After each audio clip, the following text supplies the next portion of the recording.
Nous commémorons l'anniversaire de la mort de Mosé Kabila et nous retenons ce que nous pensons que ça sera le résumé de sa pensée qui va traverser des générations et des générations de Congolais, ce qu'il a dit. Et il nous a légué cette parole comme un testament de ne jamais trahir le Congo. Et ce que nous venons de dire nous dit justement que le Congo nous appartient. Dieu a donné la gestion du Congo à nous, Congolais. Ce n'est pas aux Américains. Ce n'est pas aux Français, ni aux Belges, ni à qui que ce soit, mais à nous, Congolais. Et c'est nous, Congolais, qui un jour rendrons compte à Dieu de notre gestion de sa terre, de la République démocratique du Congo. J'aime bien l'athlétisme, où il y a des courses à pied surtout. Et j'aime spécialement une course, la course de relais, où une personne transmet le bâton à une deuxième personne, à une troisième, à une quatrième. La première personne à courir, on doit toujours prendre quelqu'un qui est meilleur, parce que de ses efforts dépendront le reste à courir. Si lui prend la distance, suffisamment de distance par rapport aux autres, ceux qui viendront après lui ne feront que conserver cette distance-là et gagner la course. Dans l'histoire du pays, c'est pareil aussi. L'histoire des pays, c'est pareil. Nous prenons un témoin que nous transmettons à la génération qui vient. D'où ma question. Quel pays allons-nous léguer à nos enfants, à nos petits-enfants? Nous avons l'obligation, devant Dieu et devant l'histoire, de léguer à nos enfants et à nos petits-enfants, tout d'abord, un pays uni.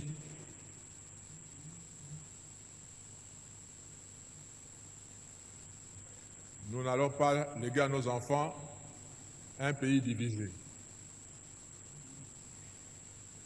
Un pays uni,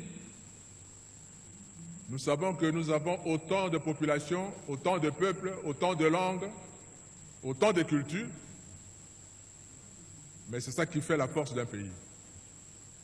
Quand nous pouvons nous sentir, nous tous, un, c'est ça qui fait la force d'un pays. Nous ne devons pas transmettre un territoire désuni à nos enfants, parce que nous-mêmes, nous avons reçu un territoire uni. Frères et sœurs, ne cédons pas 1 millimètre de notre pays à qui que ce soit. Nous avons cette obligation historique devant Dieu et devant l'histoire. Ce que nous avons reçu de nos pères, nous devons transmettre cela à nos enfants. Nous avons reçu un pays uni, nous transmettrons à nos enfants un pays uni. Nous devons transmettre en deuxième lieu à nos enfants un pays riche. Vous savez, Dieu lui-même ne comprend pas pourquoi nous, les Congolais, nous sommes pauvres. Qu'est-ce qu'il n'a pas donné au Congo?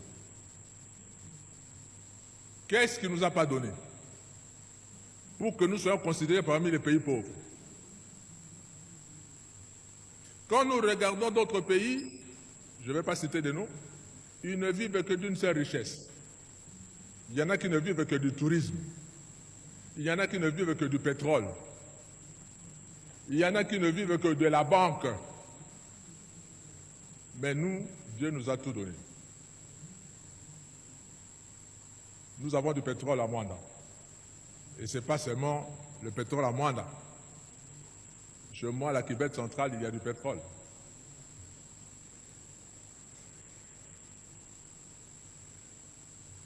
Nous pouvons vivre de ça. Mais en plus de cela, nous avons le coltan, que tout le monde cherche dans le monde entier. Nous avons l'or, le diamant, etc., etc. Vous savez, c'est un péché pour le Congo d'être encore pauvre. Nous devions être parmi les riches nations du monde.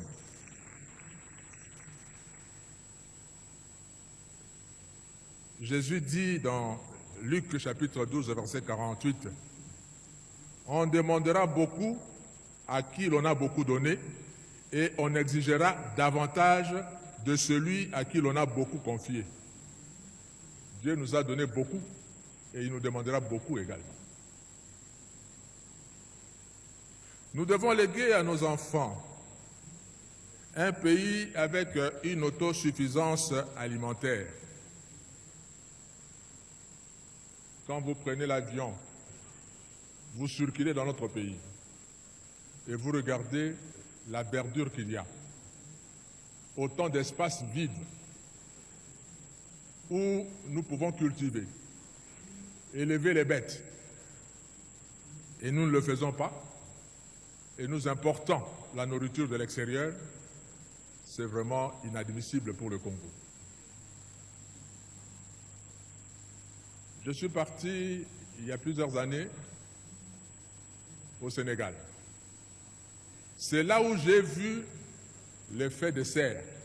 J'entendais parler, mais c'est au Sénégal que j'ai vécu cela. Nous étions internés à Mboro, c'est à plus de 100 km de Dakar, dans un hôtel, et l'hôtel s'appelait l'hôtel du lac. Et nous tous, on cherchait le lac. On ne voyait pas le lac. On a posé la question aux Sénégalais eux-mêmes, mais pourquoi vous avez donné à cet hôtel le nom de l'hôtel du lac? On dit, ben, monsieur, vous regardez juste devant la piscine, il y a une crevasse là. Oui. Il y a 10 ans, il y avait de l'eau. On traversait de ce coin à l'autre par pirogue. On pêchait des caïmans ici, des poissons ici. Mais tout cela s'est asséché. Je suis parti passer toute une semaine dans un village, à plus de 500 km de Dakar. Heureusement pour le village, et c'est ça qui a fait que le village continue à vivre, les Français sont venus creuser un puits de plus de 300 mètres pour trouver de l'eau. Et c'est cette eau-là, ce puits-là, qui faisait vivre tout un village. Et moi, j'ai dit à celui qui me logeait, dit, ben, nous, à Kinshasa, dans certaines communes, vous creusez la terre pour poser la fondation de votre maison, vous commencez à vous battre avec de l'eau. 30 cm à peine, vous avez de l'eau. Dieu nous a bénis. Et quand j'ai vu les gens de Dakar, au Sénégal, vous trouvez des fruits partout, des pastèques, de ceci, de cela, partout. Nous, on a la grâce d'avoir autant de saisons. Quand il ne pleut pas à Kinshasa, il pleut à Goma. Quand il ne pleut pas à Goma, il pleut au Katanga, etc., etc. Et comment nous pouvons importer certaines choses? Je reconnais que nous ne sommes pas avancés du point de vue technologique. On peut importer la technologie. Mais de penser le peu de devises que nous avons pour importer à manger, c'est vraiment inadmissible pour le Congo.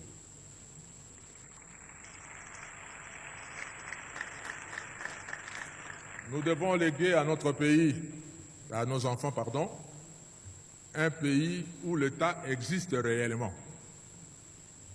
Je dis bien réellement. Parce que j'ai l'impression que l'État n'existe pas vraiment. Je vais donner juste un exemple.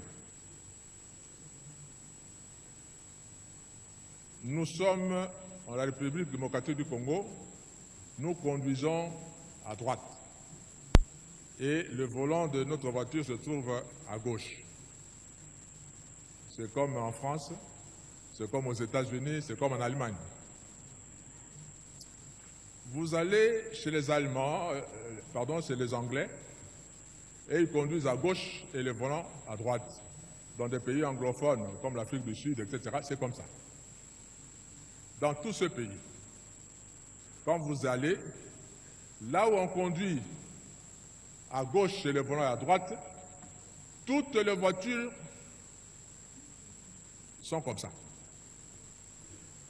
Vous allez dans d'autres pays où on conduit à droite comme nous et le volant à gauche, toutes les voitures sont comme ça, sauf chez nous. Les volants devaient être à gauche. Nous avons importé autant de voitures dont le volant se trouve à gauche et ça entre par nos frontières. Alors que si vous osez faire ça aux États-Unis, on vous dira que c'est non conforme à la législation américaine, ça n'entre pas. Chez nous, ça entre. Et c'est nous, les Congolais, qui connaissons notre loi, qui importons ces voitures, et l'État laisse faire.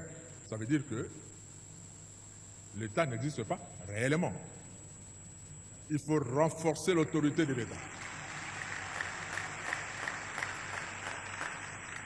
Nous devons léguer à nos enfants un pays où l'État est réel, où tout le monde est égal devant la loi, que vous soyez général, ministre ou qui que ce soit. Quand vous devez enfreindre la loi de la République, on vous arrête, on vous juge, on vous condamne comme tout citoyen.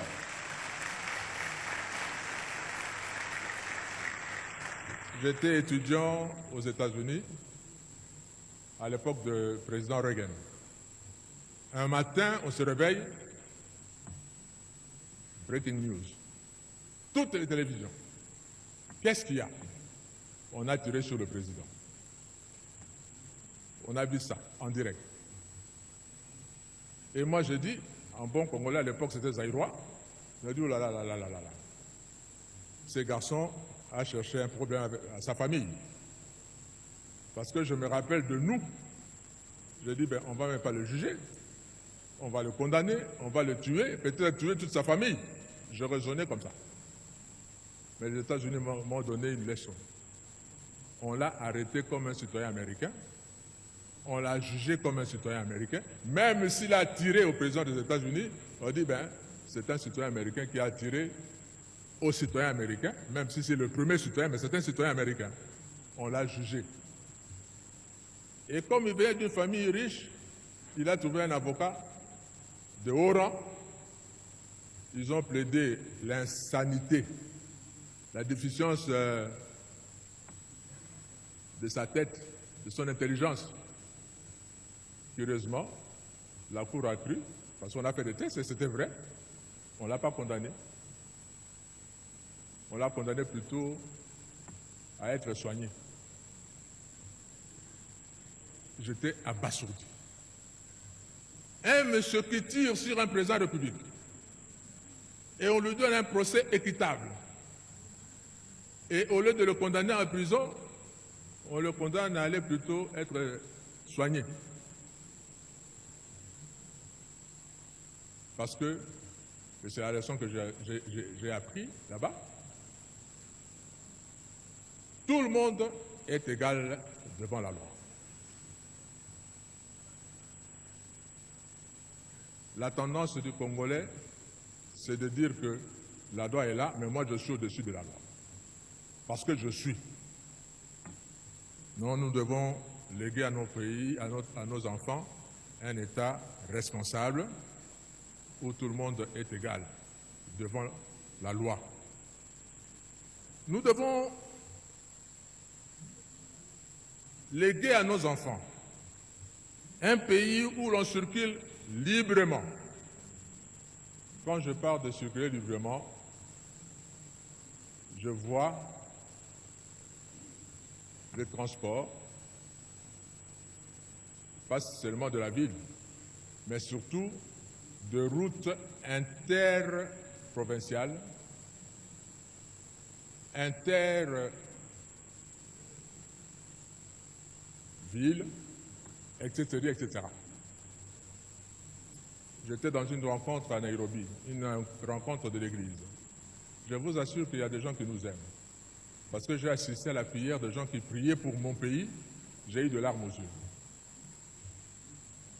Et ils ont prié pour le Congo, pourquoi? Parce qu'on a appelé, c'est une rencontre de l'Église. Et moi je suis de l'Église. On a appelé des experts, qui ne sont pas de l'Église, pour nous parler de l'Afrique. Et on a pris un secteur, le transport.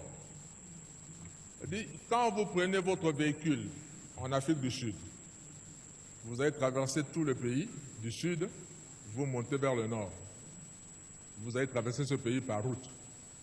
Et tout s'arrête en République démocratique du Congo. Quand vous entrez au Congo, il n'y a plus de route. Vous allez d'est à l'ouest de l'Afrique, vous venez, vous vous arrêtez en République démocratique du Congo, vous n'allez plus entrer parce qu'il n'y a plus de route. De nord vers le sud, c'est pareil, vous vous arrêtez seulement en République démocratique du Congo. Et les gens ont prié pour qu'un jour, quelqu'un puisse quitter le sud, traverser le Congo, ce grand pays, le Congo, et aller jusqu'au nord avec sa voiture. Et j'aimerais que le Congolais entre eux circule. Quelqu'un de Mbandaka va aller passer les vacances à Goma. Quelqu'un de Goma va passer les vacances au Katanga avec sa voiture, avec sa famille, comme ça se fait ailleurs. Et c'est en circulant que les gens vont se connaître. Et ça va créer la cohésion nationale, l'unité nationale. On aime que quelqu'un qu'on a vu, qu'on a touché, qu'on a côtoyé, avec qui on a causé. Si on n'a jamais vu quelqu'un, comment on va l'aimer? Nous avons l'obligation devant l'histoire à léguer un tel pays à nos enfants. Un pays où il fera beau vivre. Sinon, nos enfants vont commencer à nous quitter pour aller mourir à l'océan Pacifique ou à la mer Méditerranée pour chercher mieux ailleurs. Et c'est autant d'enfants qui vont nous quitter à cause de ça. Non, nous voulons que nos enfants aiment notre pays, restent dans notre pays, travaillent dans notre pays, parce que, dites-moi dans tout le monde entier, quel est ce grand pays qui n'a pas une grande frontière, une grande étendue de pays et une grande population, qui soit parmi les pays les plus riches. Regardez les États-Unis. Autant de kilomètres carrés de superficie, mais autant de millions d'habitants. Les États-Unis peuvent développer juste un marché interne. Ils vont vivre avec ça. Parce qu'ils sont nombreux. Il suffirait que Michael Jackson, qui est mort, sorte un disque. Et aux États-Unis, ils sont à plus de 250 millions d'habitants. S'ils vendaient le disque à $1 seulement, et que 100 millions d'Américains achètent, ou 40 millions d'Américains achètent, il a 40 millions. Il a 100 millions. Il n'a pas besoin que son disque soit vendu en Europe ou en Afrique. Il n'a pas besoin de ça, parce qu'il se fait suffisamment riche à l'intérieur de son pays. Les McDonald's, ils ont commencé à être riches chez eux, avant de conquérir le monde. Nous devons être grands. Dieu nous a donné la superficie qu'il faut. Et nous devons avoir une population jeune, qui travaille, qui aime le pays et que nous utilisons nous-mêmes ici. Je voudrais m'adresser un peu à nos voisins, parce que nous sommes entourés. Même si le Congo nous appartient, Dieu nous a donné une mission pour l'Afrique. Frantz Fanon avait raison de dire que l'Afrique a une forme de revolver dont la gâchette se trouve au Congo, justement. Le jour où le Congo décolle, je vous assure que l'Afrique va décoller également, par effet d'entraînement.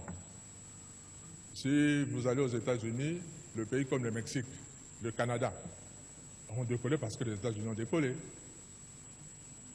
Et quand le Congo va décoller, les autres vont suivre.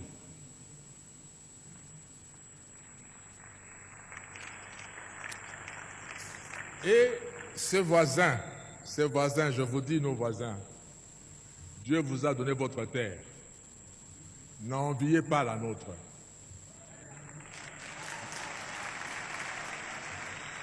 Travaillez chez vous. Je prends la petite Suisse en Europe. La petite Suisse est entourée par la France, un grand pays, l'Allemagne, un grand pays par rapport à la Suisse, l'Italie, un grand pays par rapport à la Suisse.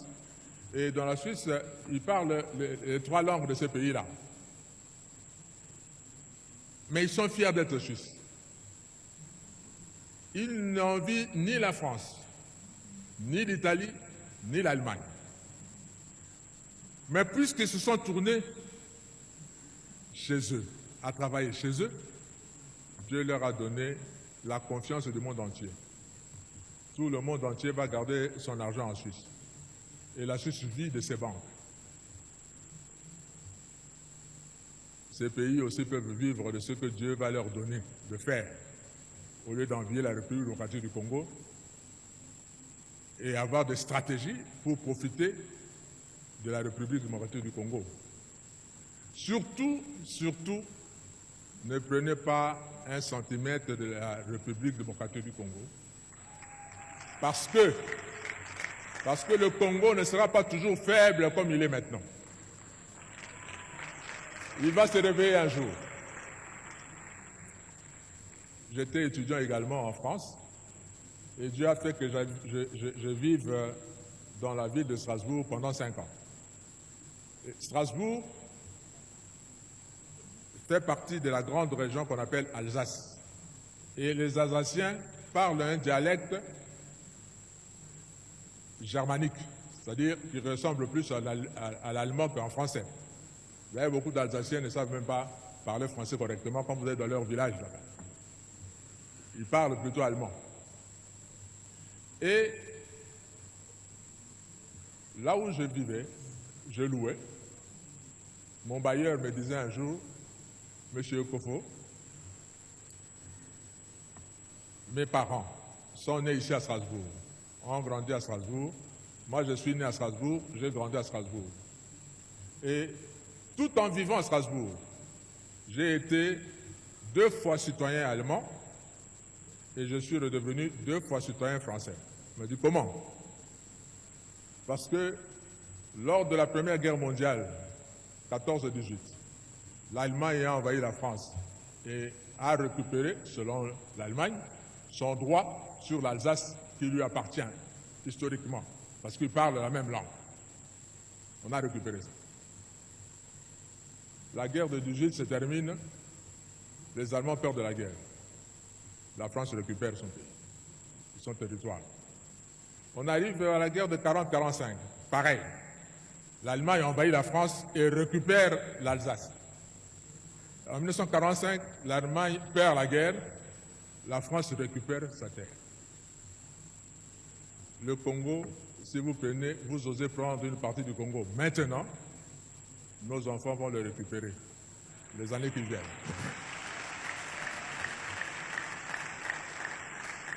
Alors, soyons plutôt de bons voisins et ne mettez pas de conflit entre nous. S'il vous plaît, nos voisins. Je voudrais m'adresser aux pays riches. Je suis content que les ambassadeurs sont nombreux. S'il vous plaît, soyez nos porte-parole auprès de vos pays respectifs. Vous avez la technologie. Nous n'avons pas la technologie. Vous êtes riches. Nous sommes pauvres. Aidez-nous à développer notre pays. Vous en tirerez toujours des dividendes. Si par exemple, vous aidez le Congolais à avoir de belles routes partout et que le Congolais vive bien, combien de voitures seront achetées chez vous? Parce que nous n'avons pas la technologie de fabriquer de voitures. Combien de voitures seront achetées chez vous? Si vous permettez que l'électricité arrive dans nos villages et que le villageois congolais a suffisamment de moyens pour acheter juste un poste téléviseur, combien de postes téléviseurs vous vendrez au Congo? Je sais que les industries qui fabriquent les armes profitent quand il y a la guerre pour écouler leurs marchandises. Mais quand il y a la paix également, vous allez toujours vendre vos marchandises. Parce que tout le monde sait, celui qui veut la paix prépare la guerre. Même en période de paix, les armées vont toujours acheter de quoi se défendre auprès de vous. Si le Congo est riche et nous avons un vaste pays, combien d'avions on achètera chez vous parce qu'on n'en fabrique pas chez nous? Si vous nous aidez à avoir des chemins de fer, combien de locomotives vous vendrez? Aidez-nous. Le monde est devenu un petit monde planétaire. Il suffirait qu'on touche quelque part, c'est connu dans tout le monde entier, et le résultat, où le problème se fait sentir partout. Aidez le Congo. Quelqu'un qui est malade et vous l'aidez, quand il sera en bonne santé, il ne vous oubliera pas.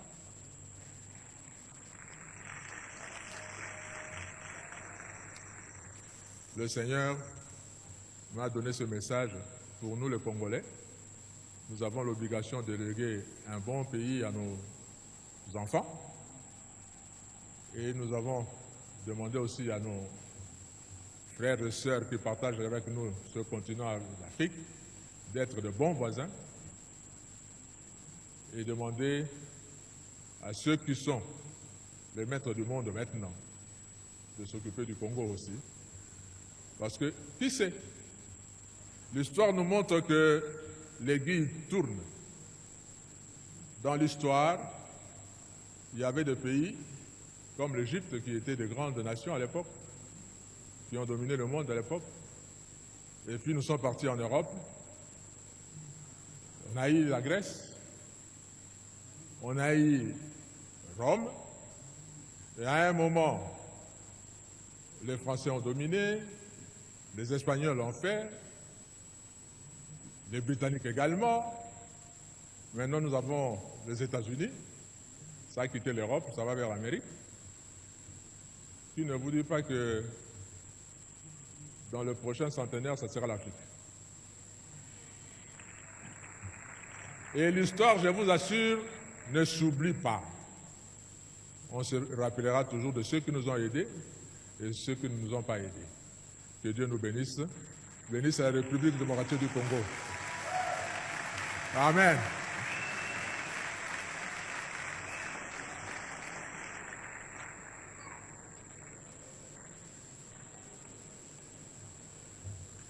Prions pour le message.